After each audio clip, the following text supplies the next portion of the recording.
नमस्कार, आज हम मेलाज़्मा के बारे में बात कर रहे हैं। प्रेगनेंसी के दौरान या प्रेगनेंसी के बाद फेस के ऊपर कुछ ऐसे मार्क्स आ जाते हैं, इरप्शंस आ सकते हैं, ब्राउनिश, ब्लैकिश या फिर डल स्पॉट्स आ सकते हैं, लिवर स्पॉट्स, फ्रेकल्स या फिर रेड स्पॉट्स भी आ सकते हैं, जिन्हें हम मेलाज़्मा या क्लोआज़्मा कहते हैं।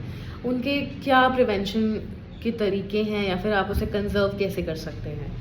प्रेगनेंसी के दौरान कुछ ऐसी चीज़ें आप अपने शेड्यूल में ला सकते हैं जिससे हम मेलाज़्मा से प्रिवेंशन पा सकते हैं।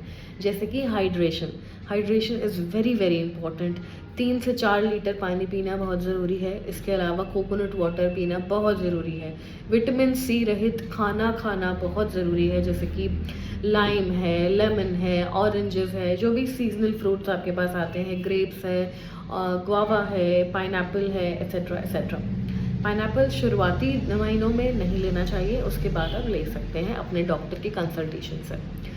इसके बाद हम और क्या कर सकते हैं, हमें टॉक्सिन्स या फिर हम ऐसे कुछ कॉस्मेटिक्स जिसमें हाई केमिकल है, जैसे कि रेटिनॉल, हमें नहीं लेना है। सनस्क्रीन, हमें मिनरल सनस्क्रीन यूज़ करना है, केमिकल सनस्क्रीन यूज़ नहीं करना है, बच्चे को हार्म करेगा। ऐसे ही बहुत सारे कॉस्मेटिक्स का एक तरीका होता है कि हम प्रेगनेंसी में या प्रेगनेंसी के बाद जब हम फीड कर रहे हैं तो क्या लगाना है, कब लगाना है और क्या नहीं लगाना है, ये आप अपने डर्मेट से या अपने गायनेक से कंसल्ट कर सकते हैं। इसके बाद खाने में हम ऐसी क्या चीज़ें ले रहे हैं जिससे हमारा कोलेजन बूस्टअप रहे, हमारे जो स्ट्रेच मार्क्स हुए थे या फिर हमारा मेलाज़्मा या कहीं और कुछ ज़्यादा सैगी ब्रेस्ट्स हो गई हैं या सैगी स्किन हो गई है, तो उसे ओवर अप करने के लिए हमें प्रोटीन इनटेक प्रेगनेंसी के दौरान भी रखना चाहिए और प्रेगनेंसी के बाद भी रखना चाहिए। अगर आप नॉन वेजिटेरियन हैं, किसी भी तरह का नॉन वेज इनटेक कर सकते हैं, एग ले सकते हैं। याद रहे, एग ऑर्गेनिक होना चाहिए, स्टेरॉइड से भरा हुआ नहीं होना चाहिए। वो आपके बच्चे के लिए और आपके लिए बहुत अच्छा रहेगा।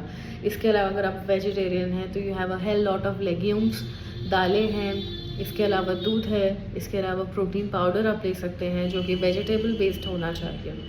ऐसे ही कुछ टिप्स को अपना सकते हैं। एंड लास्टली, अगर हम अपने डाइट के अलावा भी कुछ चाहते हैं तो homeopathy is a very good pathy for maintaining our skin in your tone, ताकि जो जो इरप्शंस हैं वो हमें ना हो या फिर हम उससे बचें या फिर वो कम हो जाएं। होम्योपैथी में ऐसी कई दवाइयाँ हैं जिससे आप मेलाज़्मा, क्लोआज़्मा या सैगी ब्रेस्ट्स या फिर हम अपने स्ट्रेच मार्क्स से बच सकते हैं, उसे एक हद तक रूटीन में ला सकते हैं, बेटर कर सकते हैं और उसे प्रिवेंट कर सकते हैं, जो कि प्रेगनेंसी में भी ले सकते हैं। प्रेगनेंसी के बाद जब आप फीड कर रहे हैं तब भी ले सकते हैं और फीडिंग के बाद आप कंटिन्यू कर सकते हैं टू प्रिवेंट और to heal your chloasma, melasma and stretch marks. Thank you.